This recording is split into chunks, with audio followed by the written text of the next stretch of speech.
And this is Bonneau, our lighting technician. He'll be in charge of lighting and illumination to set up each scene's atmosphere. Wow. Sure feels like we have some real professionals joining the crew now. First of all, please allow me to first express my sincerest gratitude to everyone in the crew. When my investor informed me yesterday that he wouldn't be able to provide the funds, I really thought that this was the nail in the coffin for this film. I had no idea that I'd find so many people willing to help me on such short notice. Thank you. Thank you all from the bottom of my heart. No need to be so cordial, Mr. Xavier. We're all honored to be a part of this. Your works made a profound impression on me when I saw them back in Inazuma. I am sure that someday, this film will be remembered as a prime example of cultural exchange between Fontaine and Inazuma. Yes, the story is the reason I agreed to join. I can't bear to even imagine what this film would look like without the very best director. Anyway, I would like to make a promise to everyone that as the producer of this film, I'll do whatever I can to ensure that everything goes as smoothly as possible. This is not just my film. It also embodies the thoughts and feelings of every person here, as well as the endless effort we are about to pour into it. So, without further ado, The Two Musketeers will officially begin filming now! You may take it from here, Director Farina. All right, listen up, everyone.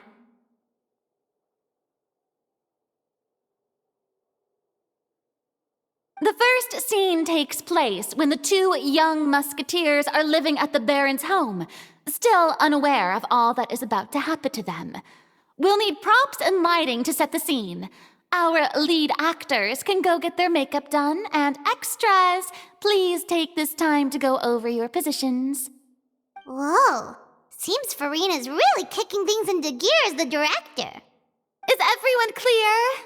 I don't want anyone traipsing around the set like umbrella finches. All right, cameras will start rolling as soon as the set is ready. Let's make a film that'll make some serious waves in Fontaine. Not the kind of waves that drown people. I mean, the good kind of waves. Seems like she's still a bit traumatized by that. Anyway, let's go see if there's anything we can do to help.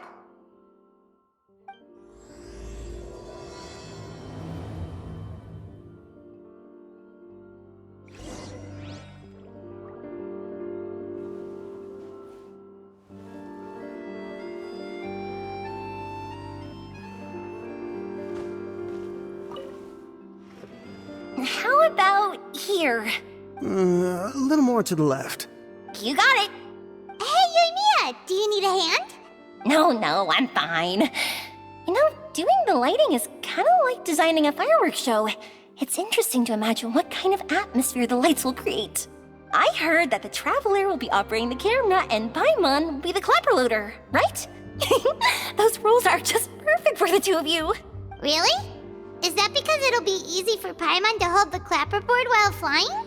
Well, sure, there's that, but that's not exactly what I meant. I just think that after all your journeys together, you two must have developed a super close bond and just naturally know how to work with each other.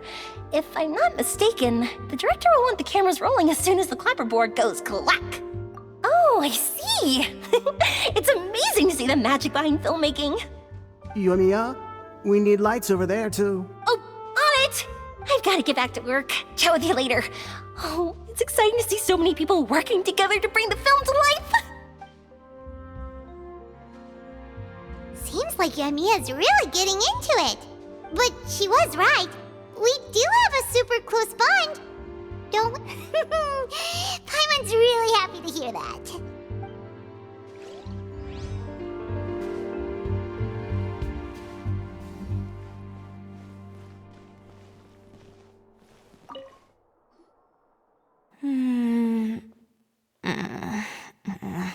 Ayaka has mentioned you to me before. She said that you two were great friends when you were kids. No talking. I'm thinking about how to do your eyeshadow. Ah, yes.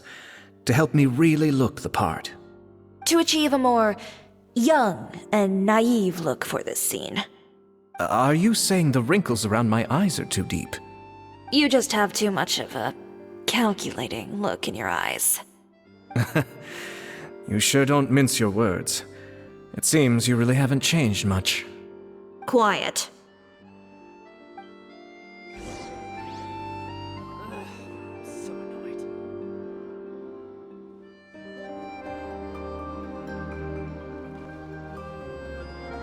So, this is a real musket? No, it's just a prop weapon. Not bad. Have you seen a real musket before? Only in books and newspapers. I made this one based on the relative shape and proportions I saw in reference images. When we're filming, some special gunpowder will be applied around the muzzle, which will help create the flash and smoke effects of a real gun being fired. Which means it'll be up to the actors to portray the recoil. That's right. The sound effects for gunshots will also be added in post-production. Thank you, Veronique. I think I know where to start now. However, the musket's gears and firing pin could still use some work.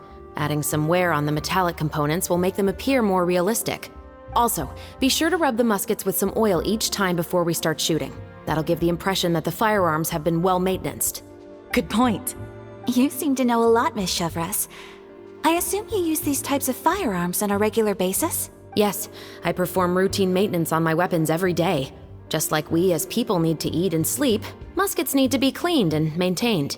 I also perform similar care for my sword every day, and familiarize myself with its shape and weight, to the point where it feels like a natural extension of my body. Yes, this way, our weapons will never betray us in the heat of battle. Yes, well said. It seems we have the same philosophy on this topic. Oh, sounds like they found a common interest to talk about. Though these props differ from the muskets I use, I can still give you some pointers. Good. I look forward to your instruction. First and foremost, never point the weapon at anyone, regardless of whether it's a real or prop weapon or whether you're holding it or it's on the table. This holds for any time when you're not actively engaging an enemy. Okay, understood. When aiming the musket, extend your arm so that it's level with your shoulder and use your eye to look down the weapon's sights. Like this? Not bad. Now, try saying your lines. This is the end of the road for you. Good. Now turn your body a little. That way, you'll give your enemy less of a target to work with. And relax your shoulders. Here, allow me to demonstrate. This is the end of the road for you. Huh. Excuse me, Miss Chiori. Director Farina, there's something I wish to discuss with you. Oh? What is it? Like this? Yes, much better. What do you think? I do see your point. But are you sure you wish to do this? I believe it would be most fitting. Well, if you insist. All right, I understand. Miss Ayaka, Miss Chevres, could the two of you please come over here? Huh? What's going on? Are we gonna start filming now? Let's go see. What is it? I have a question for you, Miss Chevres. Would you be willing to play the role of a musketeer? What? To clarify, I would like to turn over my role to Miss Chevres. But brother... Don't worry, Ayaka. I actually view this as a good thing. I was becoming troubled trying to set aside some time to speak to the staff at the Palais Mermonia. I would like to have some conversations about the cultural exchange between our two countries, and I've heard that the bureaucratic process here can get rather complicated. Now, I will be able to focus on my work.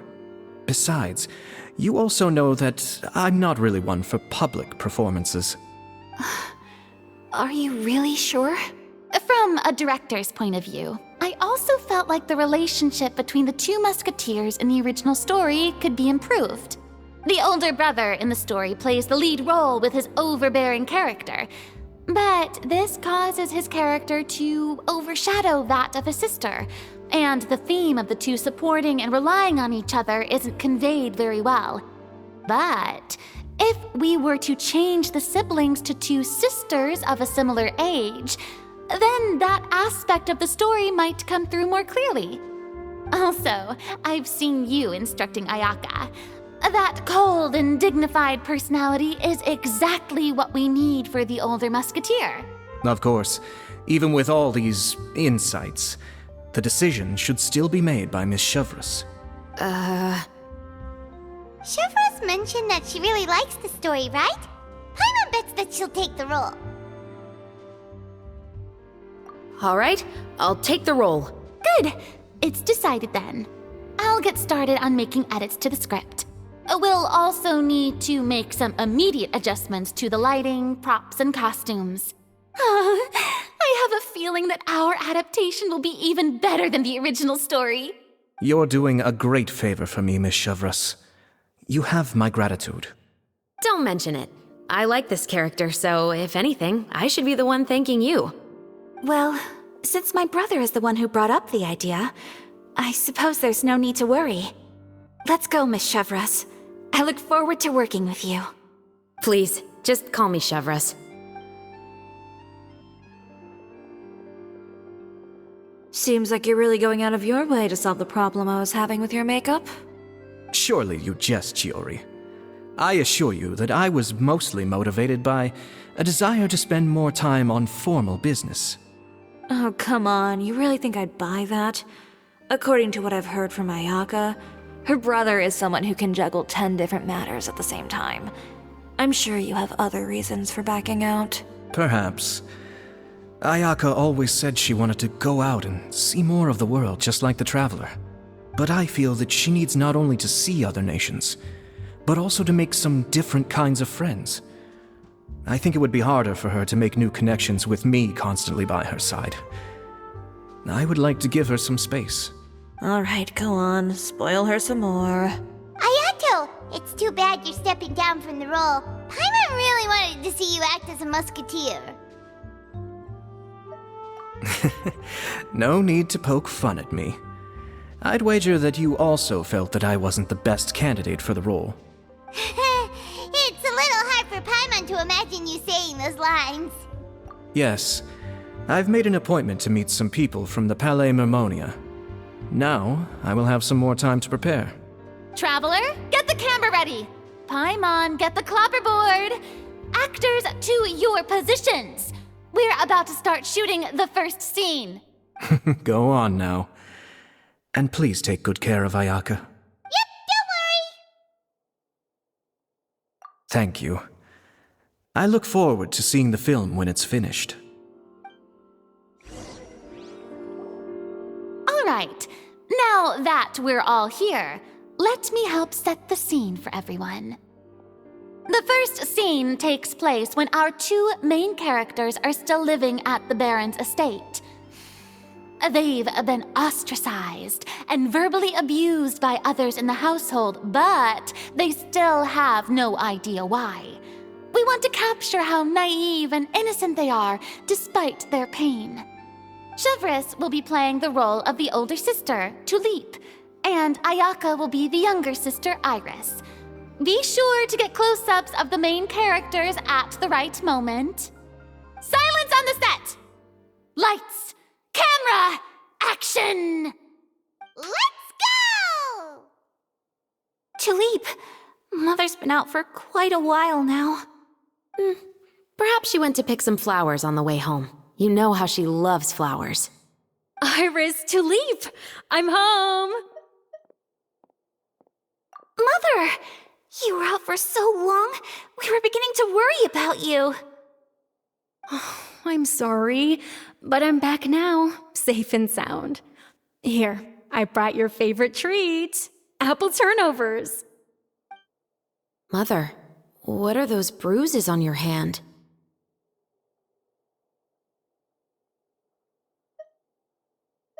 Huh? What bruises? Oh, I must have bumped into something while I was working yesterday. But I didn't notice them this morning. Then perhaps they're from when I accidentally tripped when I was out just now. By the way, did you have fun playing at home? What's the matter, Iris? Well, we've realized that no one really wants to play with us. They even took Iris's doll and spat at us. And they even called us names. They said we were... Shh. It's all right. Don't worry. It doesn't matter what anyone says. Don't listen to them.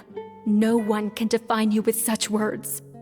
You both have wonderful lives ahead of you. Just like your names. You will both blossom like beautiful flowers. Maybe your time to blossom hasn't quite come yet, but one day, you two will bloom more beautifully than anything else. Don't let the soil you're in now ruin your future beauty. Understand? My dear daughters. And cut! Not bad. The actors' emotions were all on point. Let's keep that take. Also, if our clapper loader could avoid shouting at the start of the scene next time. Oh, got it. Great. I was a little worried that my nerves would get the better of me. What about you, Chevros? I felt fine. The lines weren't too difficult at all. Seems like Farina must have adapted the role nicely. You two were great. I couldn't tell it was your first time acting in a film. You should have more confidence. Thank you for your encouragement. Positions, everyone! We'll move on to the next scene after we try a few more camera angles.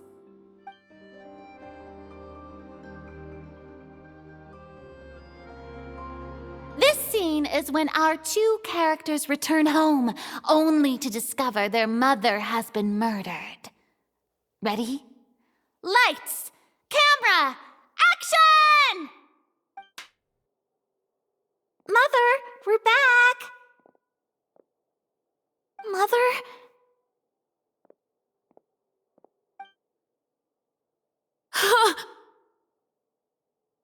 What's wrong, Tulip?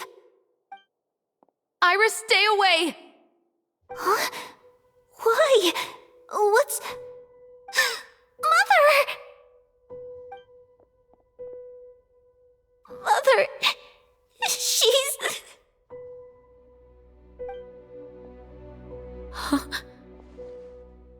There's poison in this cup.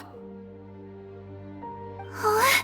I could have sworn I've seen this kind of cup before. Those aristocrats. They didn't even try to cover up their actions.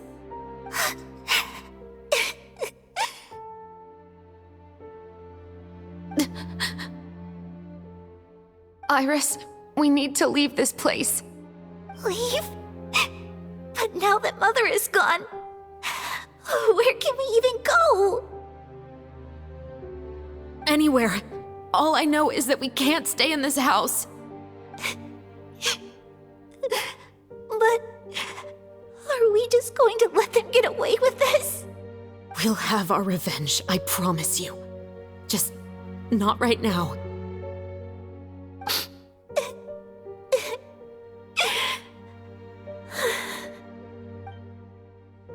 Come on, let's go. No, wait. We can't just leave Mother here like this. At least let me leave this rose with her. That's why we went out in the first place.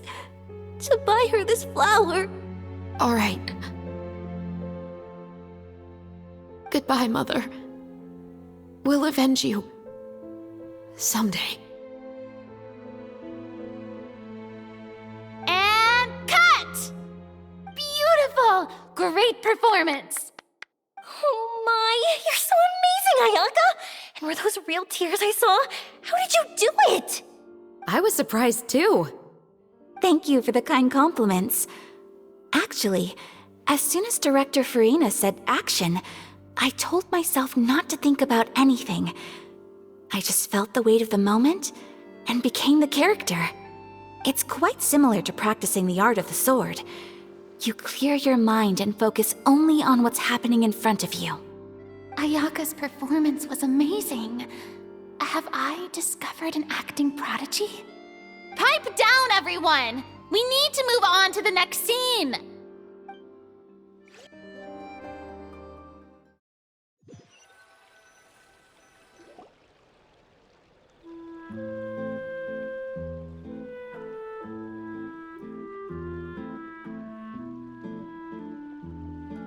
Huh?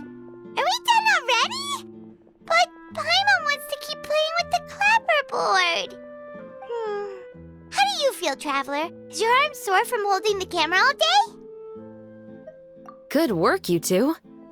You too, Shivers. You were quite the actress today. I've read this novel many times before. I have a good grasp of my character's mindset. Anyway, do you remember my request from yesterday? Oh, right! We were having so much fun that Paimon nearly forgot! You have a case where the murders seem really similar to the cases in the novel, right? So, how are they similar exactly? In the story, the main characters grow up to become two musketeers, always using their guns to carry out their revenge. And on each of the victims, they place a rainbow rose as a signal that they've returned. Yes, that's correct. We found rainbow roses just like in the novel. Seems like you're connecting the dots now. Oh, that does sound pretty concerning. Especially after seeing the script today. Oh, now Paimon can't stop wondering what kind of ulterior motive the murderer might have. What do you think, Traveler? You're smart. Paimon wants to hear your thoughts.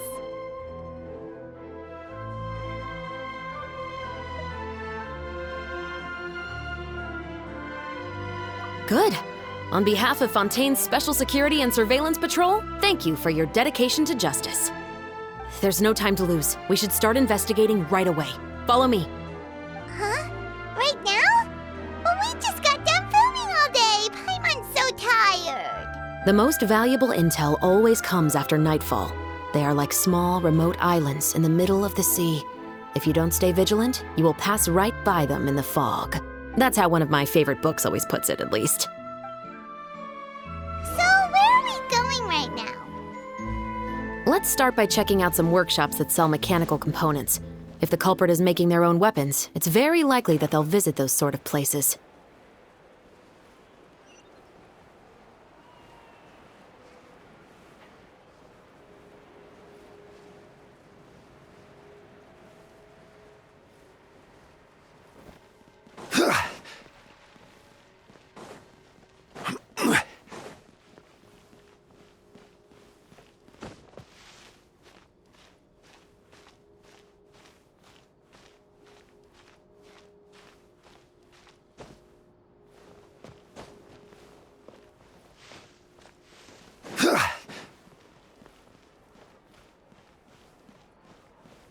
Welcome to Chiaria Boutique. For tailoring services, please make a reservation. It's so hard to pick the perfect... Welcome to LeChaux's Clockwork Workshop. How can I help you? Hello. I'd like to know if anyone has purchased some special components lately. Special components?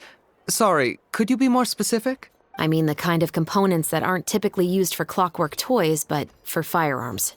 Huh? For firearms? No, we don't sell those sort of things here. Don't misunderstand. I'm not here to cause any trouble. We are merely investigating a case, and we're hoping that you could cooperate. Well, to be completely honest, I'm not even sure what kind of components that would entail. Has anyone ever purchased components here as an individual rather than on behalf of an organization? We have a lot of customers who buy toys, but those who buy components are all regular customers who buy in bulk on behalf of their organization. Is that so? I understand. Thank you for your cooperation. You're welcome. It's the least I can do.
I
hope the weather's nice like this tomorrow as well.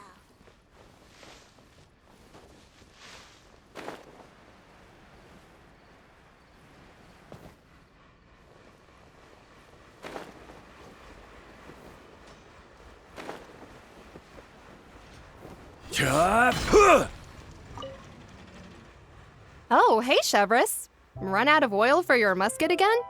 Hello, Estelle. I want to know if anyone has come to your shop recently to order some firearm components.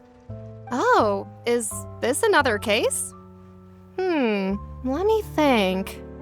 I don't think so. Some people have requested that I make some prop guns for the Fontanalia Film Festival, but I refused all of those requests. Oh? Why's that? Because there's no profit! I only make things here that can do some real heavy lifting. I don't have the energy to make some new molds just for the festival. Then has anybody come specifically looking for mechanical components? Well, I usually sell off my scrap to the Fleuve Cendre. I don't typically give them to one specific person. I understand. Thanks for your cooperation. Don't mention it. Always happy to have the Musketeers' patronage. Seems like we haven't found any leads to go off yet. Yeah, unfortunately. All right, let's head to Fleuve Cendre next. Huh? Are you sure? People might not be so thrilled to see the captain of the special patrol there. You think so, huh? Then I guess you don't know. Huh? Know what? That I grew up in Fleuve Cendre.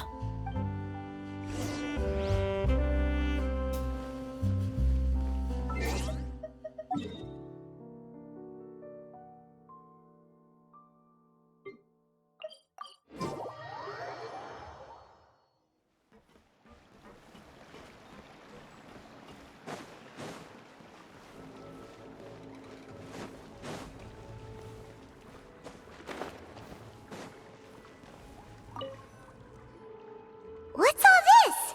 Some broken planks and barrels, as well as some liquor bottles? Yes, but have a closer look, Paimon. Even though somebody has purposefully tried to clean them up, these are obviously marks from musket bullets. In other words, someone was here trying to improve their shot. They were using the barrels and bottles for target practice. Could it have been the killer? Your guess is as good as mine. Although many people at Fleuve Cendre own guns, few hide the fact from others. And even fewer would go to such lengths to hide markings from practice shots. Anyway, let's go. There might be more to this.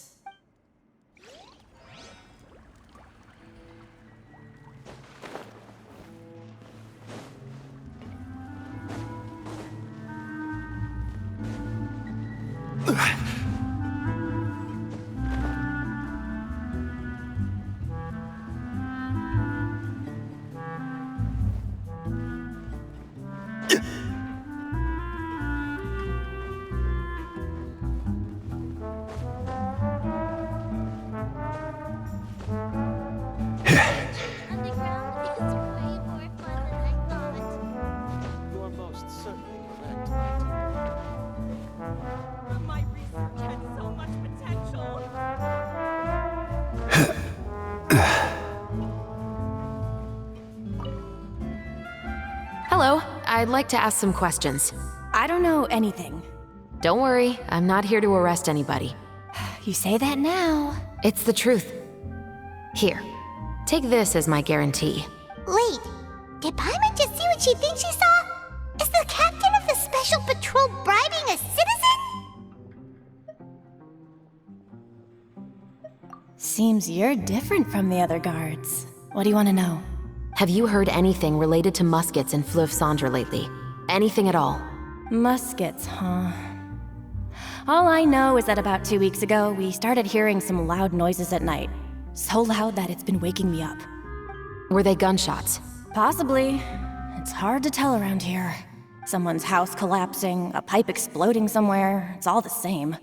But the noises I'm talking about definitely happened after I fell asleep. Do you know where the noises were coming from? I don't remember clearly.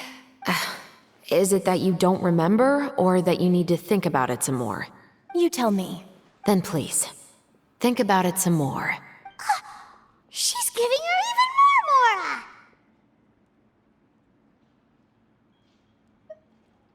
The noises came from the end of the Southern Waterway. I came out and had a look for myself when I wasn't sleeping well, but I didn't dare get too close. That's all I know. All right, I'll take your word for it. Thanks for the pâte de fruits.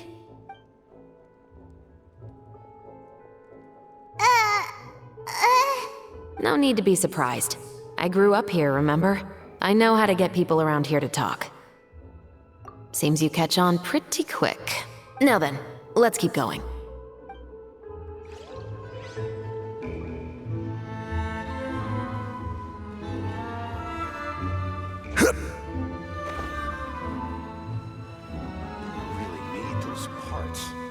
What's taking him so long? It's been a while, Tetro.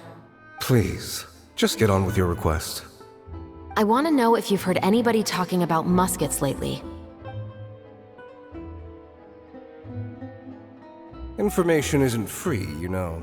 I've heard that bandits have been extremely active in the countryside recently, and they've been affecting the delivery of goods to Poisson. I can allocate some more manpower to help out with that problem. What do you say? You're still as helpful as ever. One of our men got drunk at dinner about a month ago and lost his gun. 3 days later, it turned up in the corner here. What's weird about that? He just forgot where he put it, right? This is Fleuve Cendre, my friend. Anything of value left in the tavern won't ever make it to the next day. But that gun turned out to be an exception. It didn't get any new wear and tear on it, and didn't even appear to have been fired. We were quite mystified as to what could have happened. I suspect it came back because the weapon was already known to the guards. You mean, a criminal was afraid the Marechaussee Phantom would use the shot marks to track them down? Maybe. But if that's the case, the culprit really took great care to avoid getting caught. I didn't say anything about a criminal. In Fleuve Cendre, knowing who was killed is as easy as knowing what clothes you're wearing today. It's the guy living in the east side, isn't it? I've never liked him. Every time he's here, he just orders a drink and sits there with a nasty look in his eyes. So, who was the one who lost the gun in the first place? Don't bother. Even if you ask, he wouldn't admit to owning a gun to some strangers. Not to mention the captain of the Special Security and Surveillance Patrol. He's right. I know you grew up here, Chevreuse. Even though you're on good terms with the Spina, you've still been gone too long. Not many people know you here now, and a lot of people don't like the Special Patrol. I know. So take my advice and don't show your face too much around here. It's for your own safety. I'll come and go as I please, and I'm afraid I'll be appearing more often due to my work. All right. Don't say I didn't warn you. Seems like that's all we'll be able to uncover for today. Paimon feels like we managed to learn a lot more here than up on the surface. Yes. Assuming that everything we found is indeed connected to our suspect, then their timeline was probably something like this. A month ago, our suspect found a gun and took it home to disassemble it. Once he'd figured out its mechanics, he brought it back. In the following weeks, he used some parts to create his own makeshift musket and took it to the Fleuve Cendre for target practice. Then, a few days ago, he found his target and carried out the murder. Once the deed was done, he left a rainbow rose on the body, just like the scene in the novel. That all makes sense to Paimon, but we're still no closer to figuring out the killer's identity. The deceased was a resident of Fleuve Cendre. It's said that he was a poor, solitary man.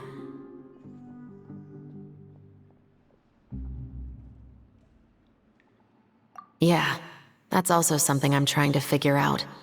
If we are indeed following the novel, and there's a story behind the murder, then this murder should be an act of vengeance. But according to our investigation, the deceased didn't have any enemies. He was no saint, but no one's heard of a rival who hated him enough to shoot him dead, much less care to leave a rose on his body. What message is the killer trying to convey, and to whom exactly? We've thoroughly investigated that possibility. He claims to have spent the whole day at the Opera House on the day of the murder, and the staff there have confirmed his account. Okay, so he has an alibi. Not only that, he lacks a credible motive as well. He has a family of his own, and both of his parents are still alive. I've looked into his records. He was adopted at the age of 6, and all the proper procedures were followed. There are also records of him at an orphanage before then. In the story, the mother of the 2 musketeers was murdered after the children turned 10. Of course, he could have changed the children's ages, but I don't want to assume anything without evidence. More importantly, I've also had a chat with him in person. He didn't seem like the kind of person who would pull the trigger to kill a man.